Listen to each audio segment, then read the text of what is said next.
Have you ever tasted something so good you'd swear it was magical? A dessert so fiercely protected, its original recipe is locked away in a secret vault. Well, get ready. One bite of this, a blistering hot, caramelized, wobbly custard tart. And you'll understand why Portugal guards this recipe like gold. It's called Pastéis de Nata.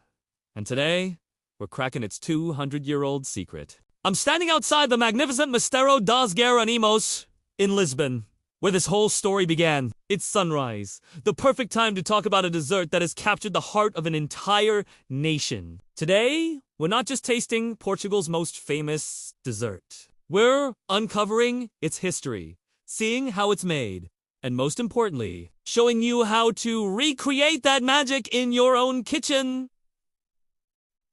The story is wild. Picture this. It's the early 1800s.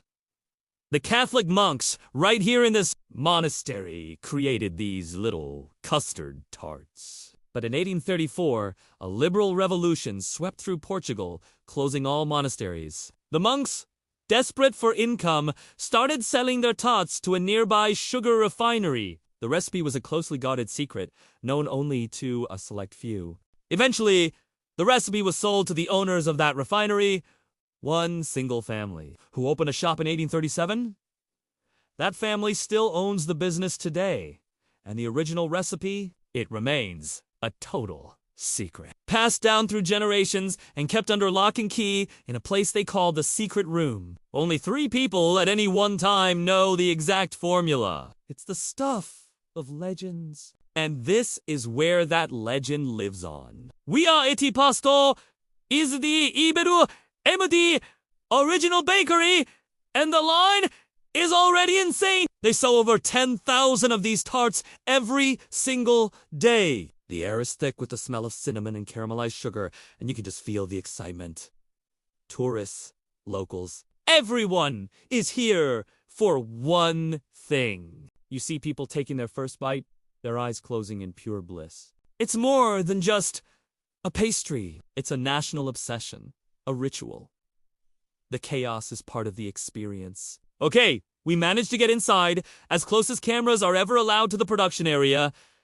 It's an absolute whirlwind. They actually make closer to 19,000 tarts a day, and every single one is shaped by hand. Look at the speed! These workers have signed non-disclosure agreements, so we have to blur their faces. But you can see the incredible skill. They take a ball of puff pastry, press it into the tin with a specific motion that creates those flaky layers. It's lightning fast. And over their literal rivers of golden custard being poured into the shells. The ovens are cranked up to an insane 300 degrees Celsius, over 570 Fahrenheit. That intense heat is what creates the signature scorched, blistered top. It's a beautiful, hypnotic, and incredibly efficient operation.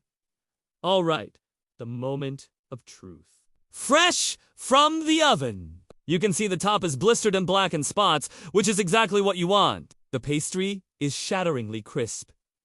And the custard, wow. It's still warm, silky smooth, not too sweet, with a delicate hint of lemon and cinnamon. It just melts in your mouth. So, what's the science here? That blistered top is the Maillard reaction and caramelization happening at hyperspeed due to the high heat. It creates this incredible creme brulee-like bitterness that cuts through the rich custard and the texture of that custard. It's a perfect balance of eggs, milk, sugar, and a touch of flour, cooked just to the point of setting, so it stays creamy and never becomes rubbery. We brought a supermarket version for comparison, and honestly, there's no contest. The pastry is soft. The custard is thick and bland. This is something else entirely.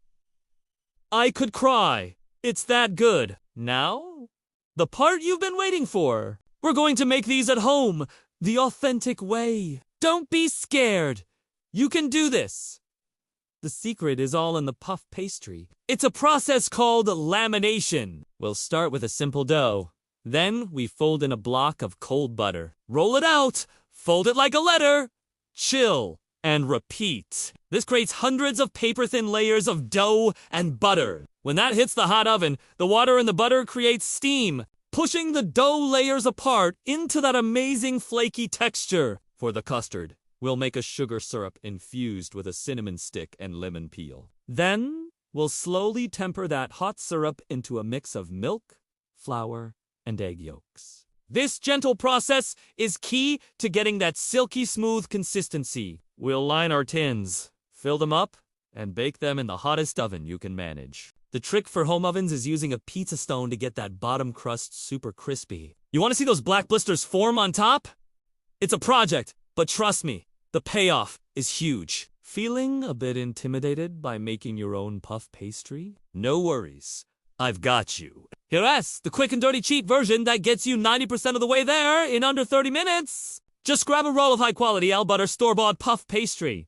Cut out circles and press them into your muffin tin. The custard recipe is exactly the same. It's quick and easy. Whip it up, pour it in, and bake it off at that same super high temperature. You'll still get that incredible flaky crust and creamy, blistered custard. It's the perfect way to get your Pastéis de Nata fix on a busy weeknight. Seriously, don't skip this. Okay, it's the final showdown. On my left, the iconic original pastel from Pastéis de Belém. On my right, our homemade version made from scratch. They look identical. The blistering, the color, the pastry. Let's see. Oh my gosh. Honestly, I can't tell the difference. The homemade one is just as flaky. The custard is just as silky and flavorful. We did it. We cracked the code. It just goes to show, with a little bit of technique, you can recreate one of the world's most legendary desserts right in your own kitchen, and you should. It's incredible. Thanks for joining me on this delicious journey to Lisbon. What a trip! Next week, we're heading east for 36 layers of Turkish madness. Don't miss it. If you loved this, make sure to hit that subscribe button and join our sweet-toothed community. Let me know in the comments which country's dessert we should tackle next. See you then!